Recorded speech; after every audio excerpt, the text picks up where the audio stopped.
네, 올해 입법고시 민사소송법입니다.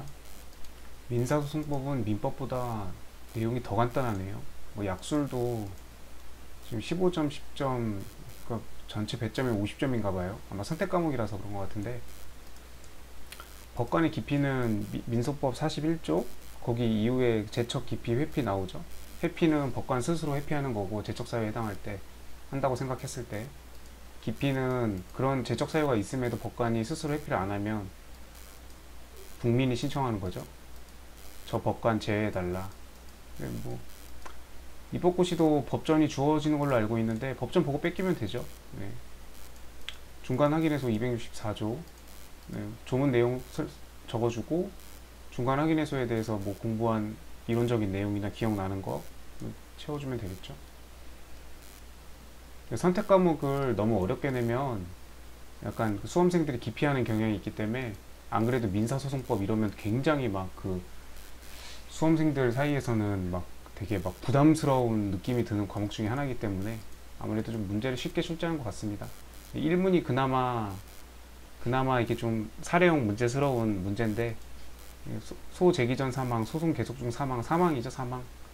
민사소송법에서 제일 첫 번째로 마주하는 핵심 주제 중에 하나. 자주 출제되는 분야죠. 한번 풀어볼게요. 갑은 을에게 본인 명의 엑스토지를 매각했는데 을이 매매대금을 지급하지 않아서 매매대금 지급을 구하는 소를 제기했대요. 근데 변호사를 선임했답니다. 그리고 나서 이제 누군가 죽겠죠? 아래 문제는 각 독립된 거임. 1번 소가 1심 계속 중인데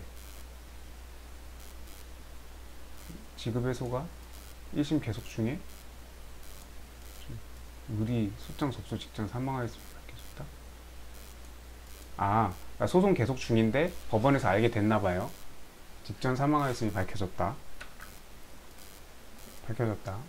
을에게는 상속인 B가 있답니다. 지금 을은 피고죠. 예, 변호사를 선임한 건 갑이에요. 원고 갑이고 을은 변호사 선임했다는 말이 없죠. 자, 계속 중에 을이 밝혀졌습니다. 이러면 죽은 사람을 상대로 판결을 내릴 수는 없죠. 그래서 을에게 유일한 상속인 B가 있다면 당연히 B는 유일한 상속인으로서 포괄 승계이니까 B가 당사자 지위로 들어가죠.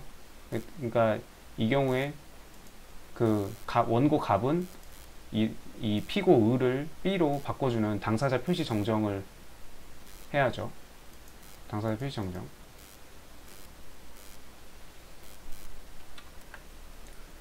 소 제기 전에 당사자가 사망한 경우에는 그리고 플러스 소 제기를 했으면 이제 그 소장이 이제 부분 송달해야죠. 부분 송달이 완료돼야 그때부터 소송 계속이 시작되는데 그 소장이 송달되기 전 부분 송달되기 전까지 그러니까 소송 계속이 발생하기 전까지는 전부 다 그 앞전에 사망하면 소 제기 전이든 소장 부분 송달 전이든 그 앞에 당사자가 사망하면 그 사망한 사람을 당사자로 한 판결은 무조건 원인 무효의 판결로 무효죠. 무효인데 지금 이렇게 소가 계속 중에 이렇게 밝혀진 경우에는 그러면 그 유일한 상속인이 있으니까 이 B로 당사자 표시 정정을 하면 되죠.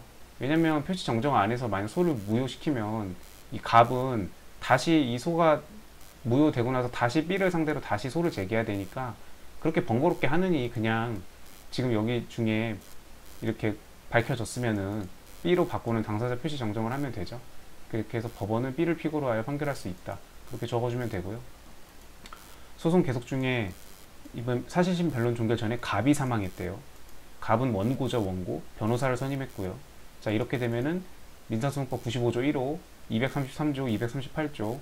그래서 변호인이 있는 경우에는 소송 중단되지 않고요. 계속 진행되죠. 그리고 갑에게는 유일한 상속인 C가 있으면 C는 소송 수기해야죠. 소송 지위는. 그리고 일단 그 소송 계속 중에 이렇게 사망한 경우에는 이대로 그냥 재판이 진행이 되죠. 그리고 이 변호인 A는 당연히 그의 상속인 C를 위해서 그 대리를 하는 게 되고 재판이 나오면 그 결과도 당연히 유효하고요. 소송 계속 중이기 때문에 소 제기 전에 사망했을 때 소장 부분이 송달돼서 소송 계속이 성립되기 전에 사망을 했을 때 문제가 되는 거고 소송 계속 중에는 사망해도 변호사 선임되어 있다면 그대로 나가는 거고 그리고 변호사가 만약에 이제 그 상속인은 이제 소송 수계를 해야죠. 그리고 소송 수계는 원칙상은 항소를 제기하기 전에 소송 수계를 먼저 해놓고 그래서 자격을 인정받은 다음에 항소를 하는 게 원칙인데, 만약 지금같이 이렇게 변호사가 이렇게 있는 경우에 변호사가 만약에 항소를 제기할 수 있는 특별수권이 있어가지고 항소까지 제기했다. 그러면 항소가 이미 들어간 시점에 그때 소송 중단이 되고, 그러면 그 항소심에서 이 상속인 C는 소송 수계를 신청하면 되죠. 그리고 그 전에 있던 1심 판결의 효력은 당연히 모든 상속인들을 위해서 미친다고, 재판의 효력이 미친다고 판례 있고요. 다 판례 있죠. 다 소제기 전 사망 사건, 원칙상 소제기 전 사망은 무효인데 당사자 표시 정정을 받아들여 준다. 그리고 소송 계속 중에는 변호사가 선임되어 있으면 이렇게 된다. 3번 변론 종결 후에 갑이 사망이 있대요. 이번에는 똑같이 갑이 사망인데 여기는 을이 사망한 거고, 여기는 원고 갑이 사망했는데 지금 변론 종결 전, 변론 종결 후죠. 사망했대요. 법원이 갑의 사망 사실을 알지 못했을 경우 갑의 이름으로 판결 선고할 수 있죠. 네. 판례도 있어요. 그리고 알지 못하고 갑의 이름으로 판결을 선고한 것이 위법하다고 할 수 없다라는 판결이 있고요. 그리고 변론 종결 후기 때문에 이제 소송 계속 중인 걸 넘어서서 이제 사실심 변론 종결일 이후에 사망하면 그냥 그대로 그냥 판결하면 됩니다. 그리고 그 판결의 효력 당연히 유일한 상속인 C가 있으면 상속인한테 미치죠. 판결의 효력을 받는다.